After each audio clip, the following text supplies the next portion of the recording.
LinkedIn, and YouTube. This is the Letters of Light weekly class. We're continuing from last class with the letter Nun. Last class wasn't recorded or uploaded. We're gonna do a quick recap, and then we're gonna continue with the other half. I'm Rabbi Chernitsky, Director of Chabad of Newfoundland. Honored to be here with you. So we had said that the letter Nun, which in English it sounds like the letter N once you add a vowel, as we know, if you follow the classes, that the Hebrew letters, the aleph base, they don't intrinsically have a sound. Once you connect them to a vowel, put a vowel on them, then they adopt a sound. So it could be nu, na, no, ni, ne. And there's two kinds of nuns. There's what's called the nun kfufa, the bent over nun, which goes at the beginning or in the middle of a word. Then there's the nun pshuta, the straight nun, which is always at the end of a word. As we know in Hebrew, some letters have two shapes, one for beginning or middle in a word, and then final, the letters menatzpach, right? Mem, nun, tzadik, pei, and chof. They all have they're the double letters that have also a final letter, that the letter is written differently when it's at the end of a word. So we said that they represent two different things. The letter nun stands for the word nes, which is a miracle.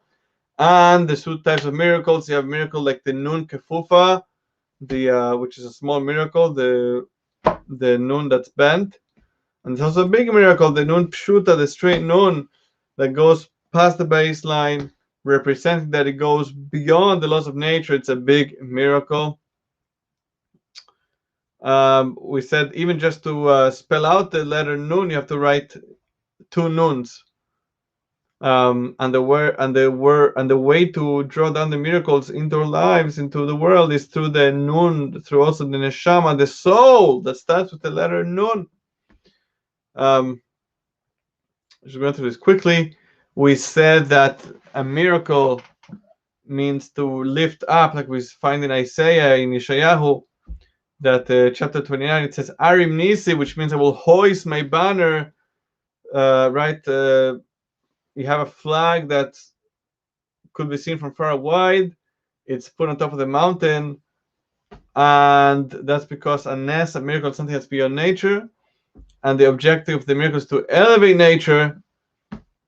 And you could see God from far and wide. Anybody had a doubt that God exists, God doesn't exist, you see the splitting of the Red Sea, you see God coming down on Mount Sinai. Now you know God truly exists. Okay, I think we'll move on to new material. Maybe we'll just finish we'll mention one more thing from last class that was interesting. You know, in the Ashrei prayer, which is taken from the book of Psalms, chapter 145, towards the end of the book, written by King David. So it said every day, as part of the daily prayers, for a total of 3 times in Shacharit, Mincha, and Arvit, or Ma'ariv. It follows the order of the Hebrew alphabet from Aleph to Tov, but it's missing one letter, the letter Nun. Why did we say the letter Nun stands for Nefila, downfall? And of course, the natural question is, there's many other words that the word Nun represents, like we just said. It also means a miracle. Why take the negative meaning of downfall? So we need some context here. And the context is that King David was supposed to be a miscarriage. Also, the word Nefel, which is Tabitha Nun, means a miscarriage. And the sages tell us that Adam, the first human being, he had a general soul in Neshama Klolis, and he had all the souls within him, and he saw that King David was going to be a miscarriage, was going to die at birth, and therefore he gave King David 70 years of his life. And so King David removed the letter Nun. He wanted to omit that concept of falling. However, right after there would have been Nun, In the Asher you have the Samach, the letter Samach, which we'll learn about next week, God willing.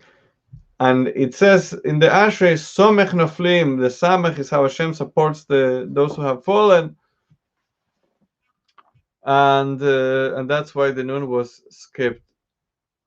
Okay, so let's continue here.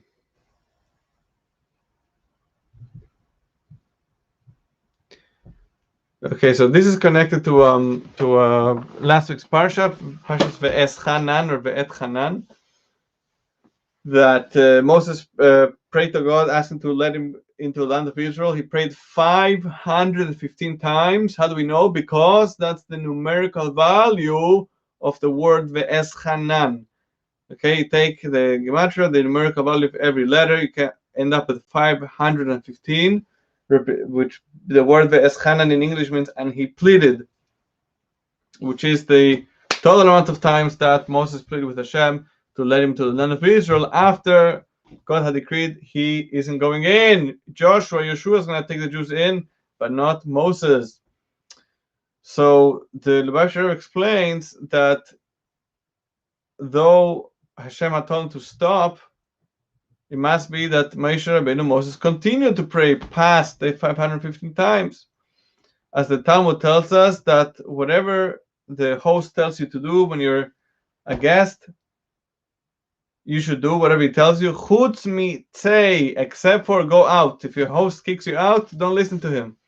So the Rebbe Shabbat says here God tells him to stop. He didn't have to listen. So for sure he kept on praying.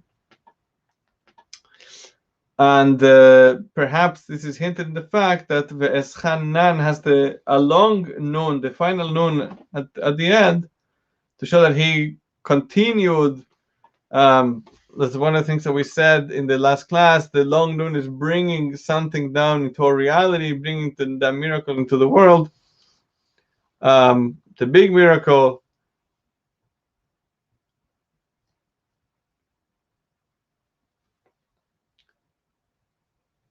Yeah.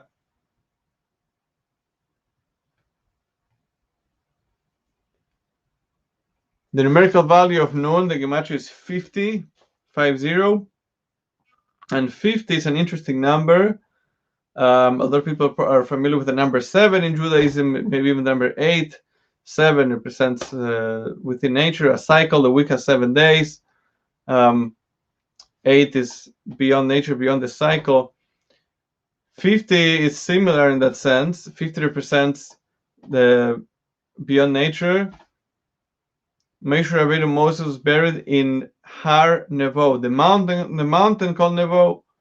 And the Meshuggah Maggid tells us that the word Nevo means Nun boy, that Moses had the Nun, the 50 within him. And those are the 50 gates of understanding. It's the 50th level of Bina, understanding, which we'll now explain a little bit more about that. The day he passed away, he reached the highest level of understanding. On our own, we can reach 49 levels of understanding, which is consistent with the passage in the Torah that speaks about counting weeks, counting the days and weeks from between Pesach, Passover, and Shavuot, when Hashem gave the Torah on Mount Sinai. The Torah says you should count 50 days. But it says it has to be 7 complete weeks. So 7 times 7, right, is 49. So it's 49 is 50. Okay, we know that we begin counting the second night of Passover, second night of Pesach. We count 49 days, we don't count 50. We count 49, the 50th day is Shavuot, when Hashem gave us the Torah, because the lesson is that we have to do our best. We need to put our best foot forward. Like it says in the Shema, Me'odecha, your best, you break your limits. We have to refine our 7 attributes, 7 emotional attributes, that is. Explain the Kabbalah about the 7 attributes, and each one of the 7 has a 7 within them, so it has all the other ones and itself. So that's a total of 49. 7 times 7 And when you refine them and reach the 49th level of Bina, understanding that Hashem gives you a gift, the 50th level representing miracles beyond time and space, beyond nature.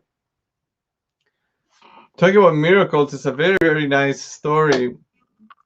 I believe this, my wife is friends with one of the daughters. There was a young couple about to get married, a chassan and a kala, bride and groom, who went to the Lubavitcher Rebbe to get a blessing before the wedding. The last name is Weiss. You can actually see the story online, Jewish.tv, under the My Encounter series. So they got a blessing from the Lubavitcher Rebbe. They get married. Time goes by, and she wasn't yet pregnant, so they went to see a doctor. The doctor did an examination. The doctor says, there's no way you're going to have children because you have an infantile womb. Your womb was never developed. You can't have children. She goes out, Mrs. Weiss, and tells her husband. The husband says no. So there's other doctors in the world will get a second opinion. Unfortunately, the second doctor say exactly the same thing. You have an infantile womb. You will never have any children. So the husband called up the Rebbe's office, 770, New York, Brooklyn, and he asked the secretary to please convey the message to the Rebbe, what the doctor said. The Rebbe answered that they shouldn't worry. Ask it al-Hatziyain. I'll mention you. I'll remember you at the tomb of my father-in-law. And don't worry, you'll see a blessing. You'll see a bracha. And soon afterwards, she became pregnant. And they had, one child, two children, 3, 4, 5, 6, 7, 8, 9, 10, 11, 12, 13, 14. They ended up having 14 children.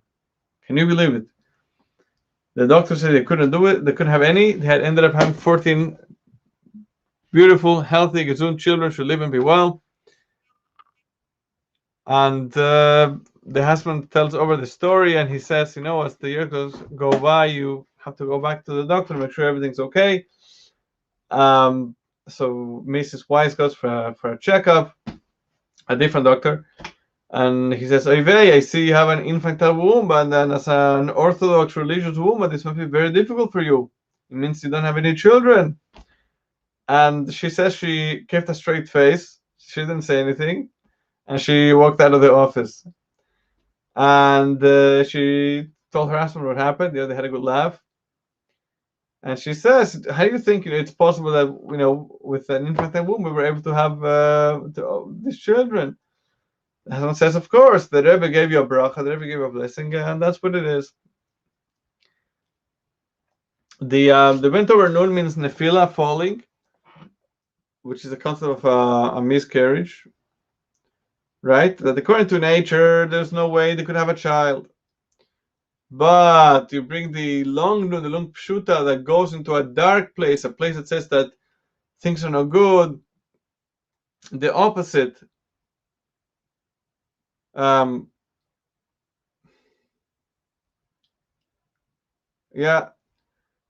there's no happiness, no joy, and the nun brings the goodness, brings the happiness, brings the joy into that dark place. The long nun that comes down, that goes beyond the baseline, that's the ability to manifest God's reality of joy and happiness and health and long life. And that's the message of the letter nun. If a person is, God forbid, down, has a difficulty in life, focus on the letter nun. As the Talmud tells us that if a person sees the word Chanina in a dream, he will experience Nisei Nisim, he'll experience miracles of miracles. Why? Because the word Chanina has two nuns. And therefore, by focusing on the letter nun, this will be a picker-upper to bring a person from a state of darkness and melancholy to a state of true joy and happiness. And as we said from the Yeshaya, Isaiah, and Yarum Nisi, to lead you, help you to raise a banner of God beyond nature, and to truly expect miracles in your life, and to truly see miracles in everything that you do. May we merit to this very soon. Hope you enjoy the class. If you have any questions, comments, concerns, you can reach me at rabbinewfoundland@gmail.com. You can check out our website, rabbinewfoundland.com. Have a wonderful evening. I'm Rabbi Trunitsky. It's been a pleasure.